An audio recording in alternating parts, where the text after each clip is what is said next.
रूस को सस्पेंड करने पर आज यूएनजीए में बैठक होनी है। यूएनएचआरसी में रूस को हटाने के लिए वोटिंग होगी। इस बीच यूक्रेन की सरकार ने अपने लोगों को खार्किव, लुहांस्क, डोनेट्स्क को तुरंत छोड़ने का अलर्ट जारी किया है, जो बताता है कि यूक्रेन में रूस कुछ बड़ा करने वाला है।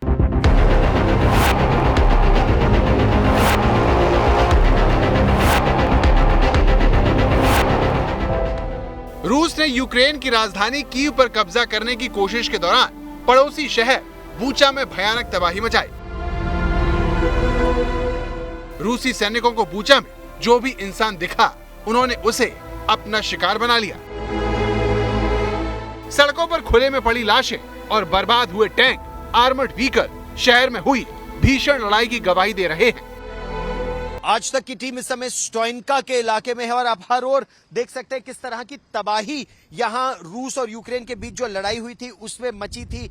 एक भी इमारत यहां अब खड़ी नहीं है, हर जगह केवल तबाही ही तबाही आपको नजर आती है। अगर आपको इस तरफ से हम दिखाने की कोशिश करें तो वो पेट्रोल पंप, ये दुकानें, इस तरफ की दुकानें पूरी तरह से तबाह हो चुकी है।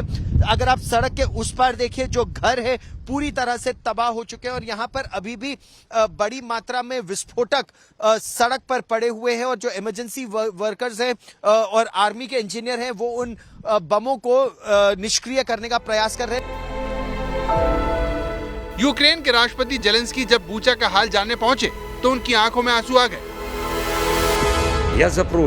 इसके बाद उन्होंने एक वीडियो जारी कर फ्रांस और जर्मनी के पूर्व नेताओं निकोलस सार्कोजी और एंजेला मर्केल को जमकर लताड़ लगाई और इस गुनाह का हिस्सेदार बताया।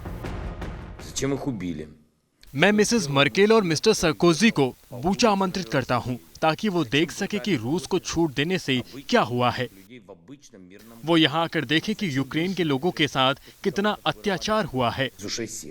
जेलेंस्की के आरोप पर एंजेला मर्केल ने सफाई दी और कहा कि उनका देश पहले की तरह अब भी यूक्रेन की पूरी मदद कर रहा है। इस बीच चेक रिपब्लिक नाटो का पहला सदस्य देश बन गया है, जिसने यूक्रेन की तरफ खुलकर मदद का हाथ बढ़ाया है। ट्रेन पर जंगी टैंक की एक खेप ध्यान से देखिए, जिसे चेक रिपब्लिक ने यूक्रेन के लिए रवाना किया है।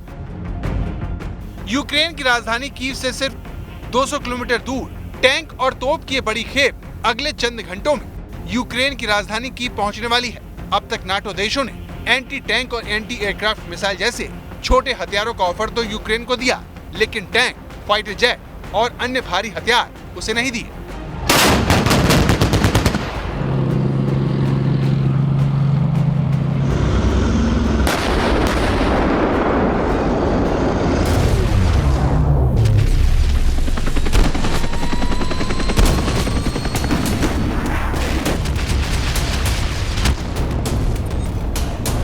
इसकी सबसे बड़ी वजह नाटो को पुतिन का सीधा चैलेंज था कि अगर यूक्रेन की मदद की तो वो उसे अपने खिलाफ ऐलान जंग मानेंगे। गौरव सावंत, बूचा, आज तक।